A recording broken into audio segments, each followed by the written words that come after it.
ప్రభువైన యేసుక్రీస్తు వారి నామానికి మహిమ కలుగును గాక. ప్రభువైన యేసుక్రీస్తు వారి శ్రేష్టమైన నామాన ప్రియులైన మీ అందరికీ ప్రేమతో వందనాలు తెలియజేసుకుంటూ ఉన్నాను. ప్రభునందు ప్రియులరా, మనం హెబ్రీ పత్రికలో నుంచి ధ్యానాలు వింటూ ఉన్నాం. మన ప్రభువుని గురించిన సంగతులు, ఆయన మనకు అనుగ్రహించిన విశ్రాంతిని గురించిన సంగతులు మనం వింటున్నాం. హెబ్రీ పత్రిక 4వ అధ్యాయం మనం చదువుకొని మరికొన్ని సంగతులు మనం విందాం. హెబ్రీ పత్రిక 4వ అధ్యాయం చదువుతున్నానండి.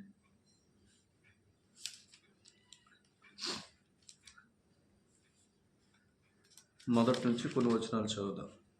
ఆయన యొక్క విశ్రాంతిలో ప్రవేశించుదమను వాగ్దానం ఇంకా నిలిచి ఉండగా, మీలో ఎవడైనను ఒకవేళ వాగ్దానం పొందకుండా తప్పిపోవునేమో అని భయం కలిగి ఉందము. వారికి ప్రకటింపబడినట్లు మనకును సువార్త ప్రకటింపబడిన గాని వారు వినిన వారితో విశ్వాసం గలవారై కలిసి ఉండలేదు కనుక విన్నవాక్యం వారికి నిష్ప్రయోజనమైనది. ఆయన కాగా జగత్పునాది వేయబడినప్పుడే ఆయన కార్యములన్నీ సంపూర్తి అయి ఉన్నను. ఈ విశ్రాంతిని గూర్చి నేను కోపంతో ప్రమాణం చేసినట్టు వారు నా విశ్రాంతిలో ప్రవేశింపరని ఆయన చెప్పిన మాట అనుసరించి విశ్వాసులమైన మనం ఆ విశ్రాంతిలో ప్రవేశించుచున్నాం. మరియు దేవుడు 7వ దినమందు తన కార్యములన్నిటిని ముగించి విశ్రమించెను అని 7వ దినమును గూర్చి ఆయన ఒక చోట చెప్పి ఉన్నాడు. ఇదియుగాక ఈ చోటుననే వారు నా విశ్రాంతిలో ప్రవేశింపరని చెప్పి ఉన్నాడు. కాగా ఎవరో కొందరు విశ్రాంతిలో ప్రవేశించుదురన్న మాట నిత్యము గనుకను, ముందు సువార్త వినిన వారు అవిధేయత చేత ప్రవేశింపలేదు గనుకను, నేడు మీరు ఆయన మాట వినని ఎడల మీ హృదయములను కఠినపరచుకొనుకుడని వెనుక చెప్పబడిన ప్రకారము ఇంతకాలమైన తర్వాత దావీదు గ్రంథములో నేడని ఒక దినమును నిర్ణయించి ఉన్నాడు. యెహోషువ వారికి విశ్రాంతి కలుగు చేసిన ఎడల ఆ తరువాత మరొక దినమును గూర్చి ఆయన చెప్పకపోవును. కాబట్టి దేవుని ప్రజలకు విశ్రాంతి నిలిచి ఉన్నది. ఎందుకనగా దేవుడు తన కార్యములను ముగించి విశ్రమించిన ప్రకారము ఆయన యొక్క విశ్రాంతిలో ప్రవేశించిన వాడు కూడా తన కార్యములను ముగించి విశ్రమించును. కాబట్టి అవిధేయత వలన వారు పడిపోయినట్లుగా మనలో ఎవడునూ పడిపోకుండా ఆ విశ్రాంతిలో ప్రవేశించుటకు జాగ్రత్త పడుదుము. ప్రార్థన చేద్దాం. పరిశుద్ధుడు తండ్రి, ప్రేమమయుడైన దేవా, మీకు వందనములు స్తోత్రములు చెల్లిస్తూ ఉన్నాను. మీ కృప చేత మమ్మల్ని రక్షించారు, మీ ప్రేమ చేత మమ్మల్ని ఆదరిస్తూ ఉన్నారు. అందుకు మీకు స్తోత్రాలు. ప్రతిరోజు మీ వాక్యాన్ని మాకు అందిస్తున్నారు, మీకు స్తోత్రాలు.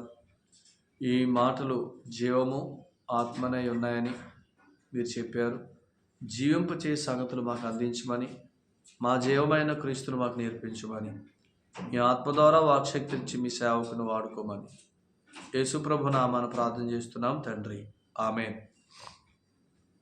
ప్రభునందు ప్రియులరా, ప్రభువైన యేసుక్రీస్తు వారి పేరిట మీకు మరొకసారి వందనాలు తెలియజేసుకుంటూ ఉన్నాను. దేవుని పరిశుద్ధ గ్రంథంలో నుంచి మనం అనేకమైన సంగతులు నేర్చుకుంటూ ఉన్నాం.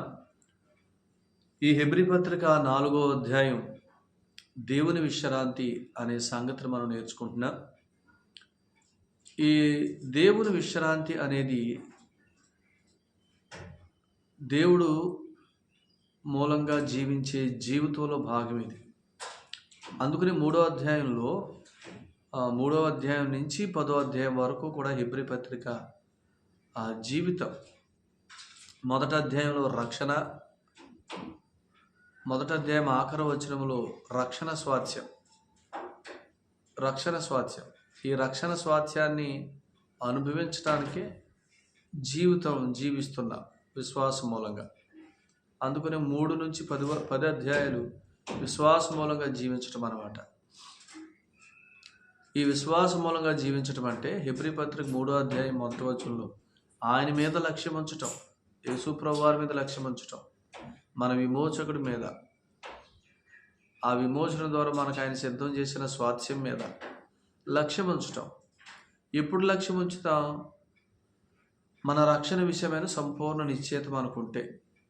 దాన్ని ఎక్కడ చెప్పాడు? హెబ్రీ పత్రిక 2వ అధ్యాయం 3వ వచనంలో ప్రతి అవిధేయత, ప్రతి అతిక్రమం న్యాయమైన ప్రతిఫలం చెల్లించబడ్డాయి. కాబట్టి మీరు ఇక టెన్షన్ పడొద్దండి. అది రక్షణ నిశ్చేత. కాబట్టి 3వ అధ్యాయంలో యేసు పైన లక్ష్యం ఉంచుట,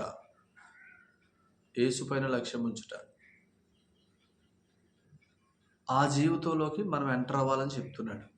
యేసు పైన లక్ష్యం ఉంచడం అనేది ఆయన వైపు చూస్తూ జీవించే జీవితం. అందుకనే ఆయన వైపు చూస్తూ జీవించే జీవితంలో మనం విశ్రాంతిని అనుభవించగలం. అందుకని 3వ అధ్యాయం తర్వాతే 4వ అధ్యాయం.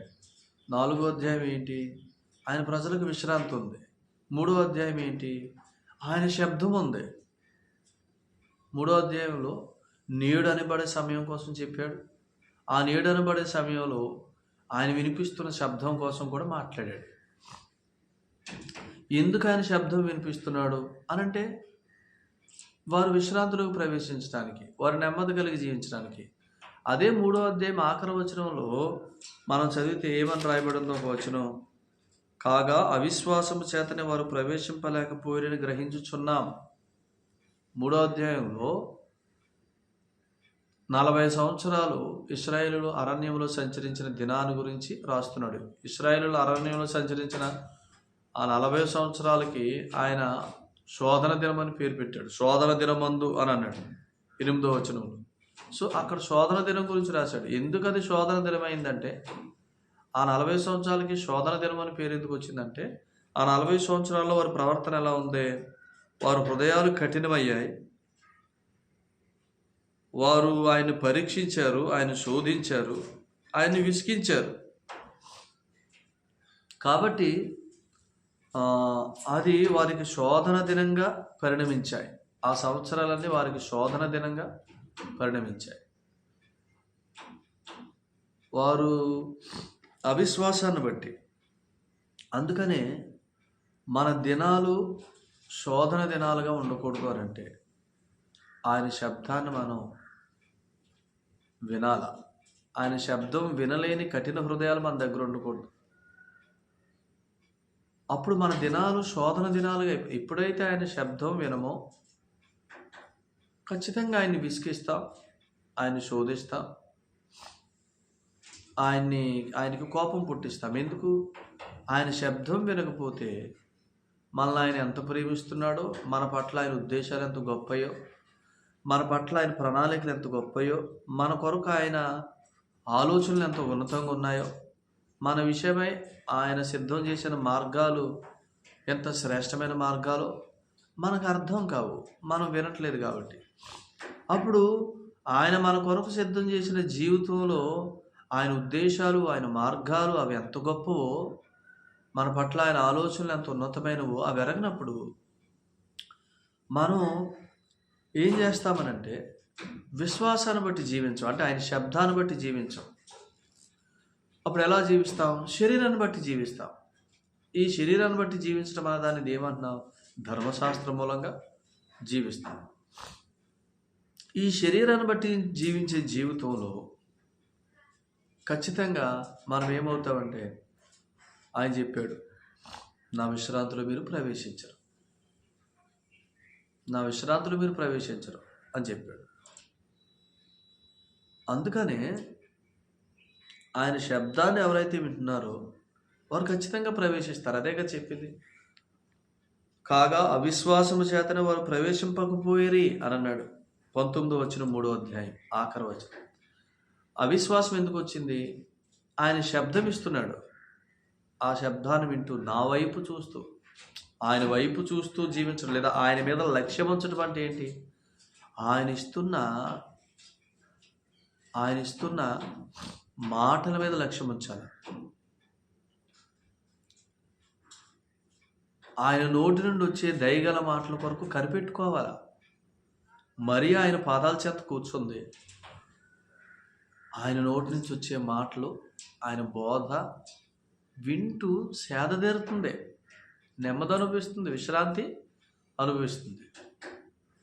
మరియా మార్త ఆ శబ్దానికి దూరంగా ఉంది కాబట్టి ఆమె అనేకమైన పనులు పెట్టుకుని తొందరలో వెళ్ళిపోతుంది. చాలా తొందరలుగా టెన్షన్గా కంగారు ఉంది మార్త జీవితం.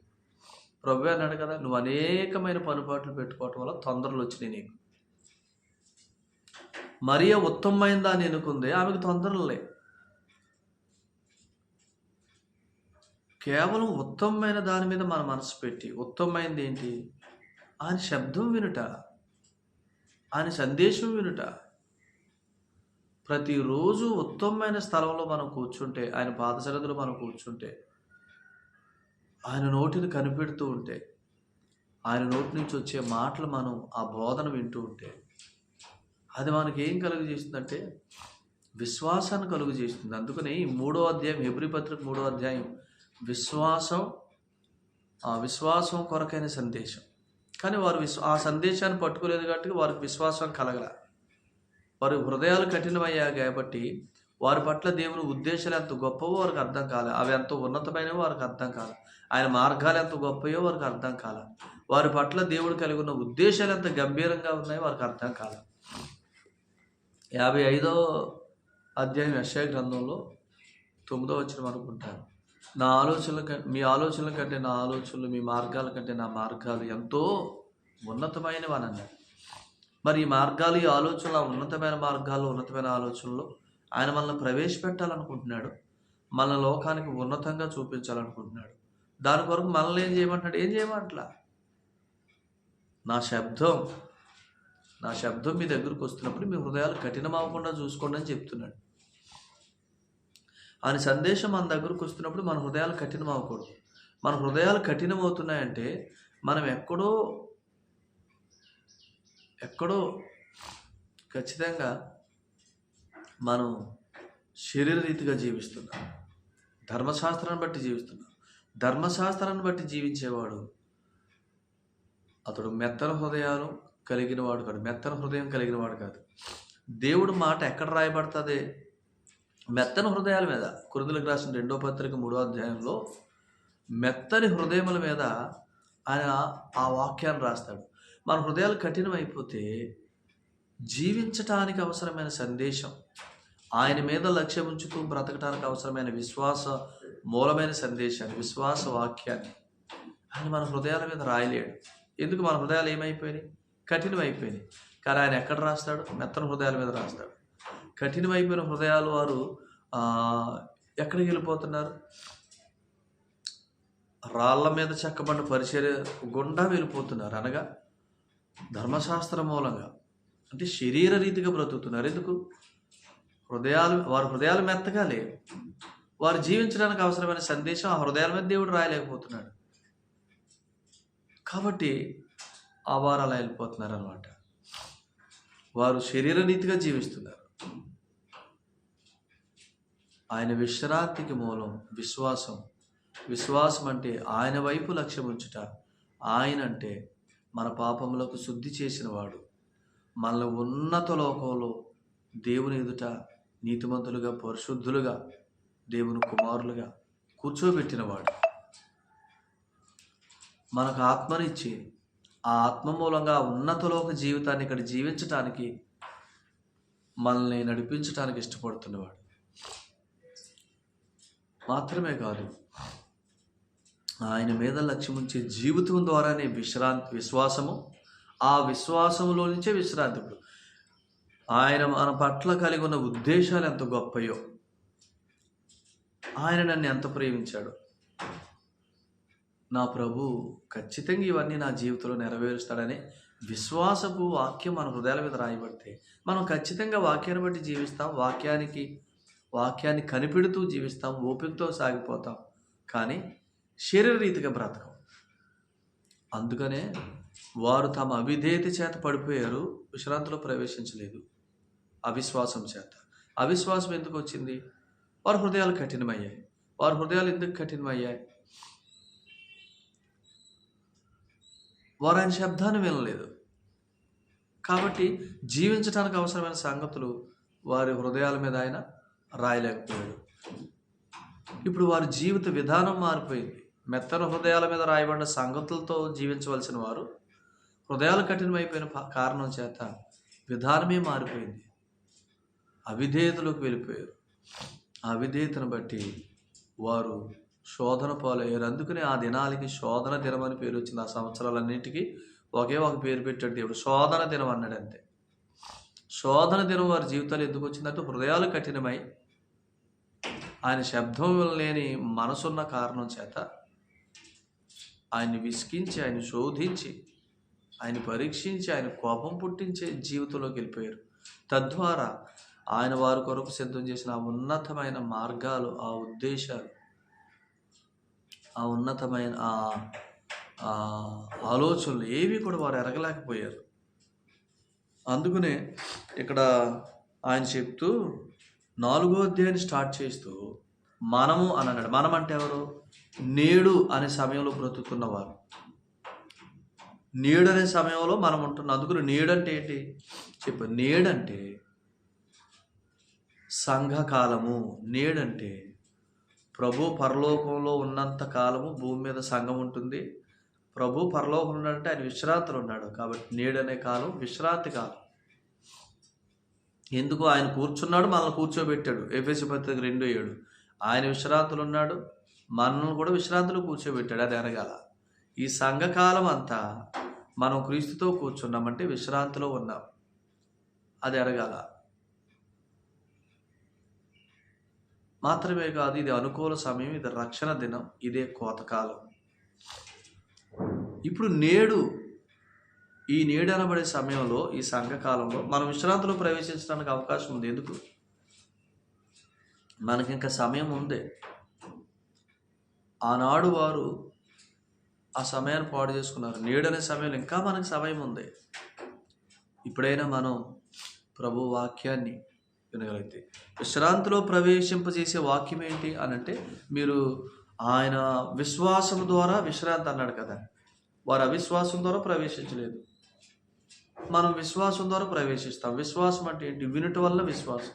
ఏం వినాలా? క్రీస్తుని వినాలా. క్రీస్తుని గురించి ఏం వినాలా? ఆయన నా విమోచకుడని, ఆయన నా నీతని, ఆయనే నా పరిశుద్ధత అని, యేసు ప్రభునందు విశ్వాసం మూలంగా నేను దేవుని ఎదుట నీతిమంతుడని, దేవునికి కుమారుణ్ణని ఎరగాల. ఈ సందేశం మన దగ్గర ఉండాల.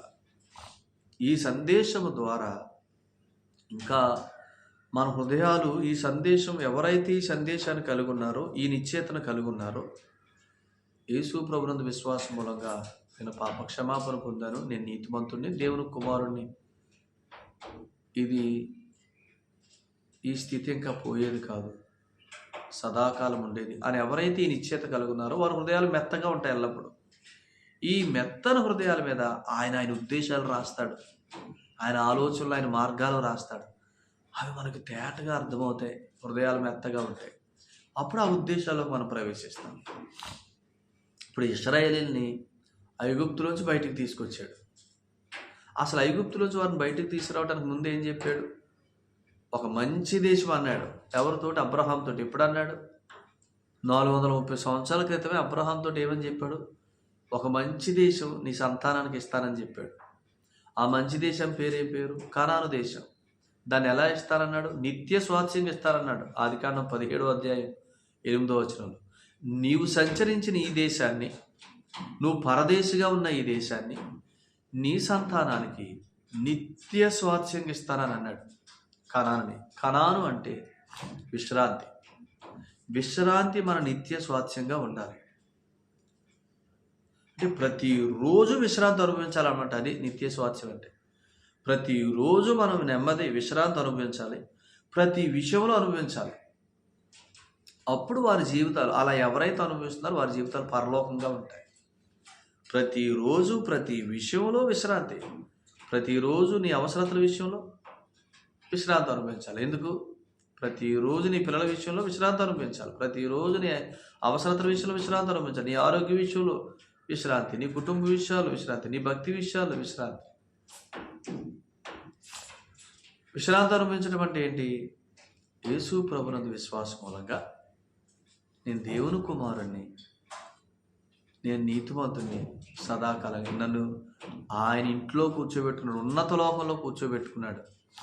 నా కార్యాలన్నీ ఆయన ముగించాడు. నా కార్యాలన్నీ ముగించాడు. ఇక్కడ చదివాం కదా హెబ్రీ పత్రికలో. ఒక మాట చదవండి, 10వ వచనం.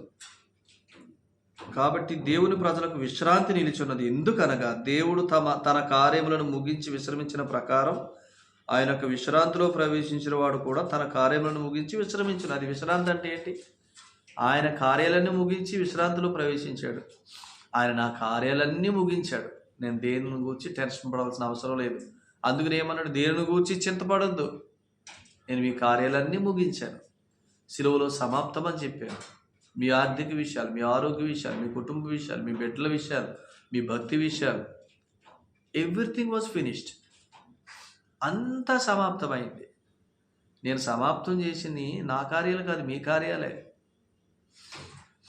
నేను ఇప్పుడు విశ్రాంతిలో ప్రవేశించింది మీ పక్షంగానే. అందుకనే మిమ్మల్ని కూడా కూర్చోబెట్టానని అన్నాడు. సో అందుకనే ఆయన విశ్రాంతిలో ప్రవేశించేవాడు తన కార్యాలని ఏం చేస్తాడంట? ముగిస్తాడు. అంటే దేవుని విశ్రాంతిలో ప్రవేశించడం అంటే ఏంటంటే ఆయన సందేశాన్ని వింటూ ఆయన నా కార్యాలు ముగించాడు, ఆయన నా కార్యాలన్నీ ముగించాడు, సమాప్తం అని చెప్పాడు. ఖచ్చితంగా ఇక్కడ నేను మేలును చూస్తాను, ఖచ్చితంగా ఈ విషయంలో కార్యాన్ని నేను చూస్తాను, ఈ ఆర్థిక విషయాల్లో నెమ్మది చూస్తాను, ఈ ఆరోగ్య విషయాల్లో నెమ్మది చూస్తాను, ఈ కుటుంబ విషయాల్లో నెమ్మది నేను చూస్తాను. ఎందుకంటే వీటిని ఆయన సమాప్తం చేశాడు కాబట్టి. ఆయన సమాప్తం చేశాడంటే దాని అర్థం ఏంటి? నేను టెన్షన్ పడక్కర్లేదని,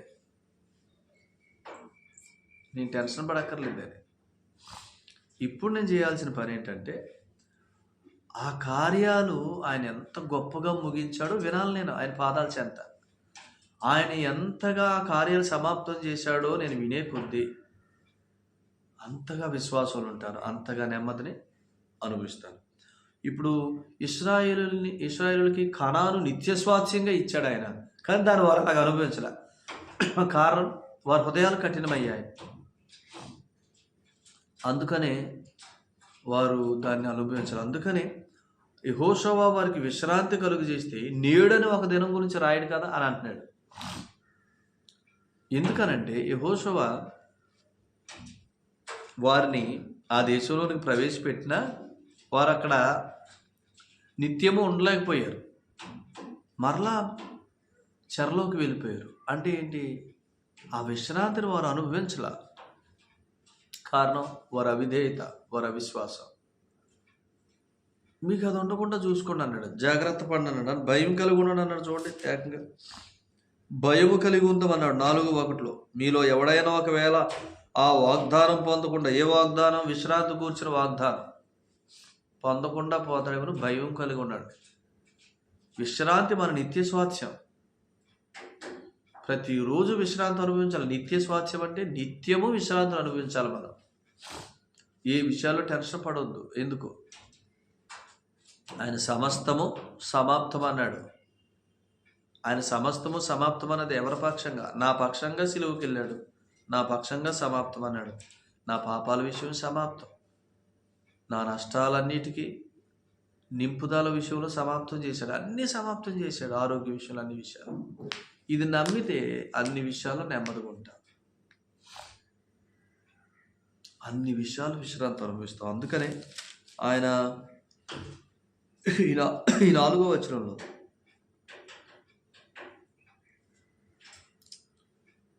పదకొండవ వచనం, కాబట్టి అవిధేయత వలన వారు పడిపోయినట్లుగా మనలో ఎవడును పడిపోకుండా విశ్రాంతిలో ప్రవేశించుటకు జాగ్రత్త పడదామన్నాడు. 4వ అధ్యాయం 1వ వచనంలో భయం కలిగి ఉందాం, విశ్రాంతి అనే వాగ్దానం తప్పిపోతామేమో అని పొందకుండా భయం కలిగి ఉందాం అన్నాడు. తర్వాత 11లో ఎక్కడేమన్నాడు? జాగ్రత్త పడదామని అన్నాడు. వారు పడిపోయారు, మీరు పడిపోకుండా జాగ్రత్త పడండి. వారు ఆ వాగ్దానాన్ని పొందలేదు, మీరు ఆ వాగ్దానం పొందవేమో అన్న విషయంలో మీరు భయం కలిగి ఉండండి. ఎందుకంటే దేవుని వాక్యాన్ని మనం వినకపోతే ఖచ్చితంగా మనకు విశ్వాసం రాదు. విశ్వాసం రాకపోతే విశ్రాంతిని మెయింటైన్ చేయలేము. దేవుని వాక్యం వినకపోతే ఆయన ఉద్దేశాలు మనకు అర్థం కావు. కాబట్టి ఖచ్చితంగా ఆయన ఉద్దేశాలు మనకు తెలియలేదు కాబట్టి నా పక్షంగా ఆయన వేసుకున్న పెద్ద ప్లాన్స్, ఆ పెద్ద పెద్ద మార్గాలు, పెద్ద పెద్ద ఉద్దేశాలు నా కొరకు ఆయన సిద్ధం చేసిన నాకు అర్థం కాలేదు కాబట్టి నేను అందరిలాగానే జీవించడానికి ప్రయత్నం చేస్తాను. కానీ మనం అలా జీవించవచ్చా? కాదు. అసలు హెబ్రీ పత్రిక 10:38 నీతిమంతుడు విశ్వాస మూలంగా జీవించడం, అది నా జీవితం. విశ్వాస మూలంగా జీవించడం అంటే ఆయన నాకు విశ్రాంతి కొరకు ఇస్తున్న విశ్వాస వాక్యాన్ని నేను వినాలా. ఆ వాక్యాన్ని వింటే నేను విశ్రాంతిలో ప్రవేశిస్తాను. అంటే విశ్వాస మూలంగా జీవించడం ఎంత అవసరమో విశ్వాసకి చెప్తున్నాడు. నీతిమంతుడు విశ్వాస మూలంగా జీవిస్తే ఆయన ఉద్దేశాలు, ఆయన మార్గాలు, ఆయన ప్రణాళికలు, ఆయన గంభీరమైన కార్యాలు నాకు అర్థమవుతాయి. అప్పుడు నేను నెమ్మదిగా విశ్రాంతిలో ప్రవేశిస్తాను.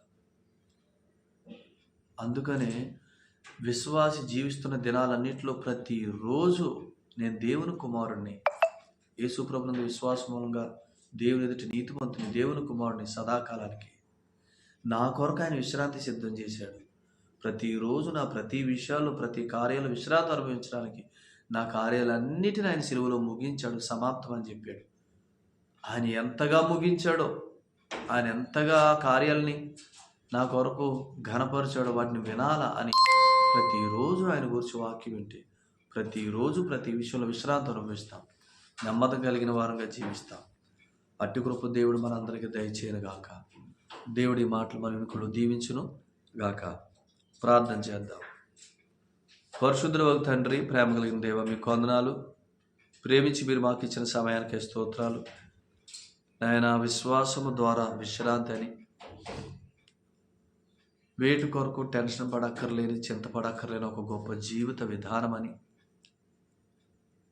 నాయన, ఆ విధానంలో మేము ఆ విశ్రాంతి అనే వాగ్దానంలో ప్రవేశించాలంటే మేము భయం కలిగి ఉండాలని, మేము తప్పిపోతామేమో అని జాగ్రత్త కలిగి ఉండాలని మీరు చెప్పారు. నాయన, మీరు మమ్మల్ని ఎంత ప్రేమించారో, మీరు మమ్మల్ని ఎంత క్షమించారో, మీరు మమ్మల్ని ఎంతగా చేర్చుకున్నారో, మీ కుమారుని విశ్వాసం ద్వారా సదాకాలానికి నీతిమంతులుగా తీర్చారు, కుమారులుగా చేసుకున్నారు, పరలోకంలో కూర్చోబెట్టారు.